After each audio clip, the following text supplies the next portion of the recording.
Assalamualaikum warahmatullahi wabarakatuh. Halo anak-anak, hari ini kita akan field trip ke Taman Mini Indonesia Indah. Nah, kamu udah masuk ke sini berarti kamu udah nge-scan tiket yang sudah ibu kasih. Welcome to TMII. Nah, anak-anak, hari ini kalian akan virtual field trip ke 5 daerah anjungan aja ya yang ada di TMII untuk part 1 ini. Yang pertama yaitu kalian akan ke Anjungan Aceh, kemudian kalian akan ke daerah Sumatera Barat, lalu ke Jawa Barat, kemudian ke Jawa Tengah, dan yang terakhir ke Jawa Timur untuk hari ini. Nah, itu dia yang akan kita kunjungi. Check this out. Untuk pertama-tama kita masuknya, kita jalan-jalan naik kereta gantung yuk. Ada yang udah pernah atau belum sama sekali? Ada yang mau ikut? Ya ayo, semuanya ibu akan ajak ya. Yuk kita langsung ke stasiun kereta gantungnya. Ini dia kereta gantungnya, dan ini adalah kereta gantung kita yang warnanya merah putih sesuai dengan tema di bulan ini ya, yaitu tentang kemerdekaan Indonesia. Pas banget ya.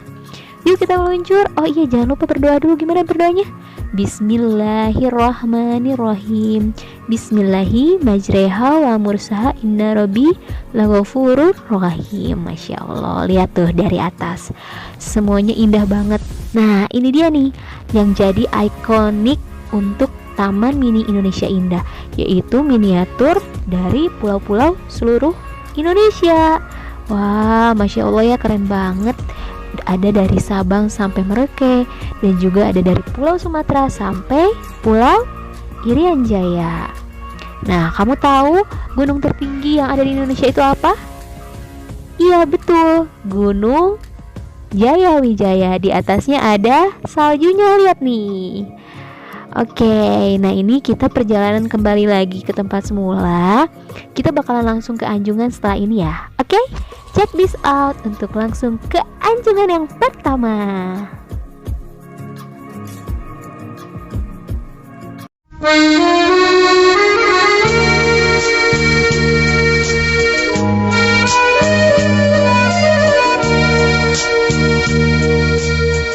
Anjungan Nanggro Aceh Darussalam, salah satu anjungan daerah di Taman Mini Indonesia Indah.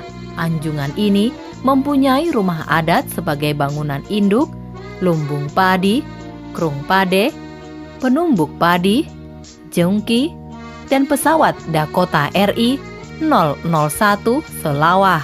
Wajah budaya masyarakat Aceh digambarkan melalui Anjungan Aceh di Taman Mini Indonesia Indah dengan 2 model rumah adat sebagai bangunan induknya. Salah satu bangunan tersebut merupakan bangunan bersejarah, dikarenakan bangunan tersebut merupakan rumah asli Cut Mutia yang sengaja dipindah ke Taman Mini Indonesia Indah dari tempat asalnya. Rumah pahlawan wanita itu kini telah berusia 200 tahun lebih, tapi masih nampak kokoh. Rumah dengan 16 tiang penyangga ini memiliki ukiran pada bagian dindingnya yang terbuat dari kayu. Hal unik yang dimiliki oleh rumah ini adalah bagian pintu masuknya yang terletak di lantai rumah dengan daun pintu mengarah ke dalam, sehingga menyulitkan orang untuk masuk ke dalam rumah jika tidak menggunakan tangga. Rumah Cut Mutia juga memiliki banyak ukiran pada bagian dindingnya yang terbuat dari kayu. Ukiran di rumah ini berupa bunga-bungaan, diantaranya bungong melu, bungong jempa, dan bungong mata ureo. Sedangkan untuk warna ukiran disesuaikan dengan warna dasar bangunan dengan motif ukiran awan beriring atau canek awan yang merupakan lambang kesuburan. Ukiran ini tersaji pada tangga, dinding, dan ruang tengah bangunan. Pada bagian pintu bangunan rumah Cut Mutia terdapat sebuah lukisan kaligrafi, dan untuk tulak angin serta dinding atas dengan ukiran kerawang memiliki motif sulur-suluran. Pada dasarnya, rumah adat Aceh terbagi menjadi 3 ruangan, yaitu Seramo Kewe, Serambi Depan, Jureu, Ruang Tengah, dan Seramo Likop, Serambi Belakang. Masing-masing ruangan tersebut memamerkan budaya adat Aceh dari 8 kabupaten, jenis-jenis senjata, serta hasil kerajinan tempat duduk pengantin dengan hiasan sulaman khas Aceh. Ornamen lukisan rumah adat Aceh lebih ke tumbuhan atau flora. Tipe warnanya pun identik warna Aceh, yakni hijau, kuning, merah, dan hitam. Warna hijau bermakna kemakmuran, kuning perlambang kebangsaan dan kerajaan, dan merah adalah keberanian. Hitam sebagai warna dasar yang fundamen untuk seluruh warna. Gimana? Seru kan? Nih baru 1 anjungan loh yang kita kunjungi. Masih ada beberapa anjungan lagi yang harus kita kunjungi. Atau gimana? Masih semangat kan? Ya, yang udah mulai haus boleh minum, yang udah mulai lapar boleh ngemil. Oke, kita lanjut lagi ke anjungan berikutnya. Check this out.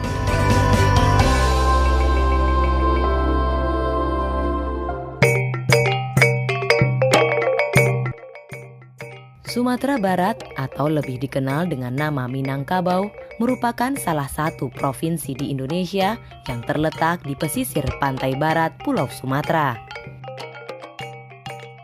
Anjungan Sumatera Barat merupakan salah satu anjungan daerah Taman Mini Indonesia Indah.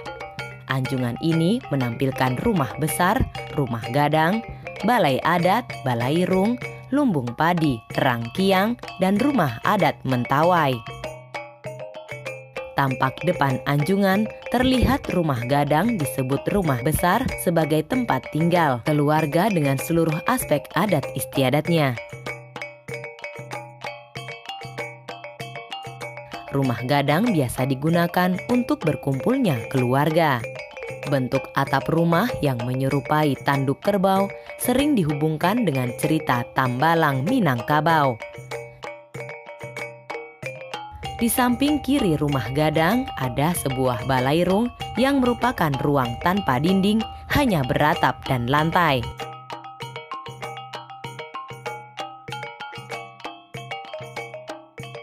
Balairung biasa digunakan untuk tempat bermusyawarah para raja dan wakil serta pemimpin. Di depan rumah gadang terdapat rangkiang atau lumbung padi, yaitu rangkiang si bayau sebagai simpanan untuk keluarga dan si tinjau lawik sebagai simpanan untuk mereka yang pulang dari rantau. Di belakang rumah gadang ada rumah adat Mentawai. Rumah suku asli Mentawai Uma ini mengambil model rumah adat Mentawai Pulau Siberut, yakni sebuah rumah panggung yang ramping memanjang ke belakang. Pintu belakangnya memiliki titian sepanjang kurang lebih 2 meter sebelum turun meniti anak tangga. Suku Mentawai di Sumatera Barat terkenal dengan kebudayaan eksotis bernama seni merajah tubuh yang merupakan salah satu seni tato tertua di dunia, dan suku Mentawai juga dikenal sebagai salah satu suku di Indonesia yang mengandalkan perahu sebagai alat transportasi tradisional hingga saat ini. Ini adalah bagian dalam rumah dari rumah gadang. Selain untuk tempat tinggal, di sini juga diisi dengan busana adat, senjata, dan kerajinan keseharian khas Minang.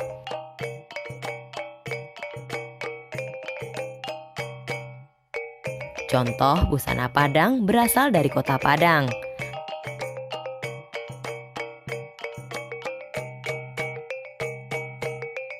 Salah satu hasil tenun dari Minangkabau yaitu kain songket.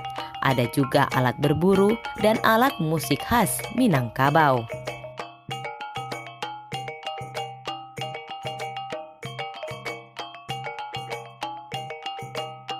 Hampir sama dengan rumah adat Indonesia pada umumnya, rumah adat Minangkabau ini terbuat dari beberapa material yang berasal dari alam. Misalnya pada tiang penyangga, dinding dan lantainya yang terbuat dari papan kayu dan bambu. Bagian atapnya terbuat dari ijuk. Atap bangunan ini diibaratkan seperti bentuk kapal, yaitu dengan ukuran kecil di bawah dan besar bagian atas. Kemudian ujungnya meruncing membentuk gonjong. Pemakaian ijuk sebagai simbol rumah gadang ramah lingkungan. Untuk menambah unsur seni, bagian dinding dibuat ukiran motif asli Minangkabau. Motif-motif ini kebanyakan terinspirasi dengan alam, misalnya kaluak paku, itiak pulang patang, dan lain-lain. Setelah itu, ukiran dikombinasikan dengan warna khas Minangkabau, merah, hitam, kuning, dan hijau.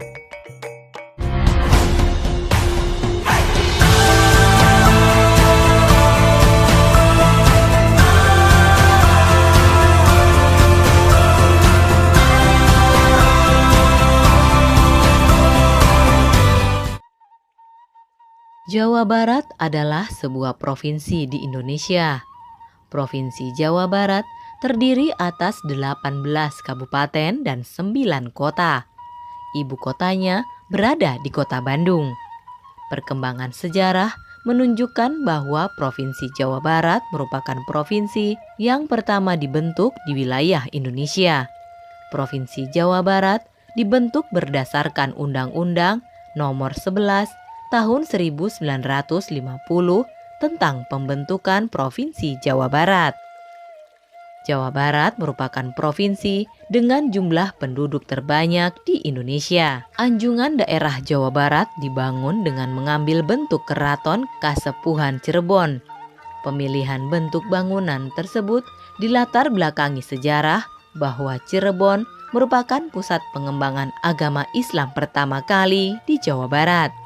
Sebelum masuk ke dalam kompleks Anjungan, pengunjung disambut oleh gapura.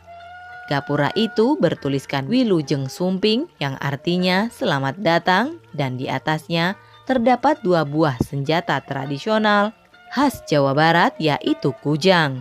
Bagian-bagian Anjungan Jawa Barat sangat menarik dan memberikan nuansa nyaman dan edukasional karena dimulai dengan relief Jawa Barat yang menggambarkan sebagian sejarah sejak zaman prasejarah dan zaman ketika Indonesia sudah merdeka.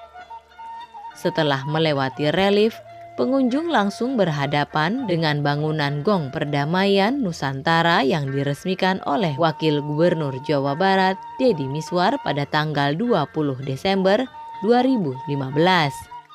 Sebelum masuk ke dalam halaman Anjungan, pengunjung akan melewati satu gapura lain yang disebut Candi Belah atau Candi Bentar. Tepat di dekat Candi Bentar terdapat replika batu tulis Ciaruten yang merupakan replika dari prasasti batu tulis Ciaruten di desa Ciaruten. Bangunan utama Anjungan Jawa Barat merupakan tiruan komplek Keraton Kasepuhan Cirebon. Aslinya, Keraton Kasepuhan didirikan pada 1529 oleh Raden Sepet dari Majapahit. Di Anjungan Jawa Barat, bangunan ini digunakan sebagai tempat menampilkan berbagai macam ciri khas daerah-daerah di Jawa Barat beserta hasil-hasil kerajinan tangan khas masing-masing daerahnya. Di sebelah kanan bangunan utama terdapat bangunan yang bernama Sri Manganti. Aslinya, Sri Manganti digunakan sebagai ruang tunggu tamu-tamu kerajaan. Namun di Anjungan Jawa Barat, tempat ini digunakan sebagai perpustakaan. Di samping bangunan Sri Manganti terdapat bangunan Langgar Alit yang digunakan sebagai tempat sholat atau tempat istirahat pengunjung Anjungan Jawa Barat, Taman Mini Indonesia Indah. Terdapat juga bangunan Jinem Arum. Aslinya, Jinem Arum digunakan sebagai ruang pertemuan kerajaan. Namun di Anjungan Jawa Barat, tempat ini digunakan sebagai kantin yang menyediakan ragam kuliner khas Jawa Barat. Di sebelah kiri bangunan utama terdapat bangunan yang bernama Lunjuk. Aslinya, Lunjuk digunakan sebagai pos penjagaan kerajaan. Namun di Anjungan Jawa Barat, tempat ini dipergunakan sebagai kantor kepala Anjungan dan tata usaha.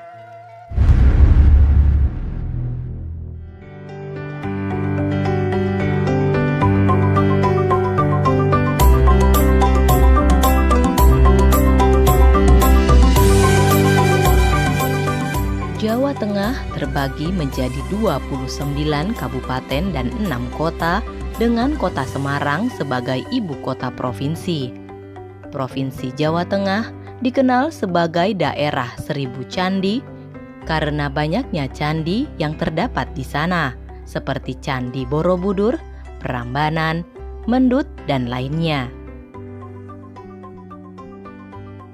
Anjungan Jawa Tengah diisi oleh beberapa bangunan di mana bangunan induknya adalah sebuah pendopo agung tiruan dari Pendopo Agung Istana Mangkunegaran Surakarta yang diakui sebagai salah satu pusat kebudayaan Jawa.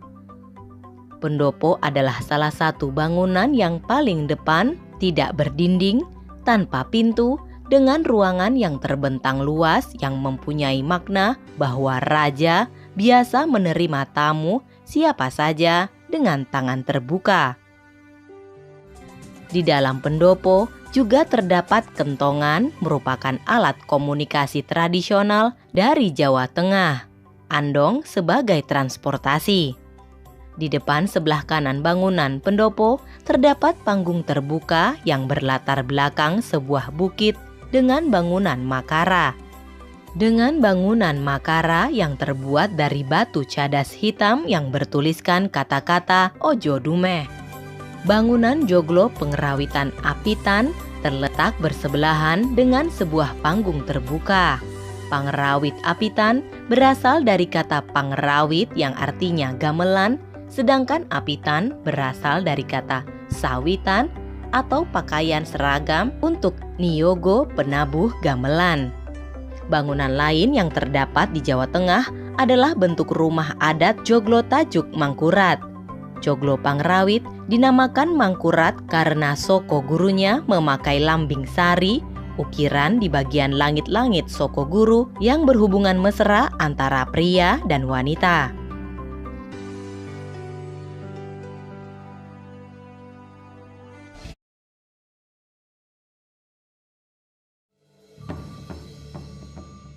Jawa Timur terbagi menjadi 29 kabupaten dan 9 kota dengan kota Surabaya sebagai ibu kota provinsi. Ini menjadikan Jawa Timur sebagai provinsi yang memiliki jumlah kabupaten kota terbanyak di Indonesia. Jawa Timur memiliki kesenian dan kebudayaan yang khas. Reog dan ludruk merupakan salah satu kesenian Jawa Timur yang sangat terkenal. Selain keseniannya yang begitu mendunia, kebesaran Jawa Timur juga tercermin dari aneka ragam budayanya. Antara lain, karapan sapi yang hanya ada di Madura yang diilhami dari petani membajak sawah dengan sapi yang merupakan kebiasaan masyarakat Madura. Pada halaman pertama atau bagian depan Anjungan Jawa Timur menggambarkan sejarah dan kesenian Jawa Timur. Pintu masuk Anjungan halaman pertama dijaga 2 buah patung, Kot Buto dan Angkot Buto. Patung tersebut merupakan gambaran patih kembar dari Blambangan selagi diperintah oleh Menak Jinggo. Kedua patung ini untuk menyambut tamu atau pengunjung Anjungan Jawa Timur. Masuk ke dalam halaman terdapat komplek percandian Penataran di Blitar dalam ukuran yang sebenarnya. Di samping Candi Penataran dibangun 2 patung karapan sapi dengan latar belakang perbukitan Kapur Utara yang menggambarkan permainan dan tontonan dari Pulau Madura yang sangat terkenal. Pada halaman ketiga atau bagian belakang Anjungan Jawa Timur menggambarkan alam pedesaan Jawa Timur. Memasuki halaman ketiga dibatasi oleh pagar berwarna abu-abu yang disebut regol. Di halaman ini terlihat beberapa rumah adat Jawa Timur. Tepat di depan panggung terbuka terdapat bangunan induk Pendopo Ponorogo yang aslinya digunakan sebagai rumah kepala desa. Sedangkan rumah dalam yang menyatu dengan pendopo adalah rumah adat Pacitan di mana di dalam rumah itu terdapat sentong dan dempil. Ruangan dalam juga digunakan untuk memamerkan berbagai jenis pakaian adat, perabot tradisional, dan peragaan tari dalam bentuk boneka kecil. Masuk ke kawasan Madura, nampak 3 rumah adat yang berasal dari Madura. Pertama, rumah adat Pamekasan. Di sini kita memasuki kawasan Madura, terdapat rumah adat Pamekasan. Nah, rumah ini adalah rumah tinggal penduduk Madura, khususnya dari Pamekasan. Dan saat ini rumah ini dipergunakan untuk transit duta seni dari kabupaten kota seluruh Jawa Timur. Kedua, rumah adat Bangkalan. Di sini adalah merupakan rumah adat Bangkalan, yaitu fungsinya untuk rumah tinggal penduduk Madura yang saat ini dipergunakan untuk transit para pejabat seluruh Jawa Timur. Ketiga, rumah adat Sumeneb. Ini adalah merupakan rumah adat Sumeneb yang merupakan rumah adat bangsawan. Oleh karena itu, ini adalah merupakan tempat tinggal masyarakat Sumeneb. Dan di sini juga ada tempat tidur yang di sebelah kanan kami adalah tempat tidur ibu, yang sebelah kiri adalah tempat tidur bapak. Di tengah-tengah rumah adat terdapat juga 2 replika perahu nelayan masyarakat Madura. Kawasan Madura selain diperagakan rumah-rumah adat yang ada di sini, juga diperagakan perahu nelayan. Orang Madura itu mata pencariannya dalam mencari ikan. Terdapat juga 1 rumah adat, yaitu rumah adat Situbondo yang merupakan model Jawa Madura. Selain kawasan religius, di sini juga terdapat rumah adat Situbondo. Di Situbondo ini merupakan kawasan tapal kuda, yaitu kita sebut dengan Pendalungan. Itu merupakan percampuran atau perkawinan antara orang Jawa dan orang Madura. Maka orang Situbondo maksud kami, itu bisa berbahasa Madura, juga bisa berbahasa Jawa. Di Anjungan, Jawa Timur, rumah ini digunakan sebagai perpustakaan dan informasi tentang Provinsi Jawa Timur. Alhamdulillah, akhirnya udah beres nih kita kunjungan ke 5 anjungan. Dari mulai yang pertama ke Aceh, terus ke Sumatera Barat, udah gitu ke Jawa Barat, lalu ke Jawa Tengah, dan terakhir ke Jawa Timur untuk virtual field trip pertama ini. Gimana? Seru anak-anak? Ya, nah akan lebih seru lagi di minggu depan karena kita akan ke daerah timur bagian Indonesia. Akan ke Sulawesi, kemudian ke NTT, kemudian ke Irian Jaya. Oh iya, ada pulau yang di atas Pulau Jawa, pulau apa ya namanya? Iya betul, Pulau Kalimantan, kita juga akan ke sana. Nah, jadi nantikan field trip berikutnya ya anak-anak. Untuk hari ini silakan kalian boleh beristirahat dan jangan lupa dikerjakan tugasnya ya. Wassalamualaikum warahmatullahi wabarakatuh. Have a nice day anak-anak. Have fun for today.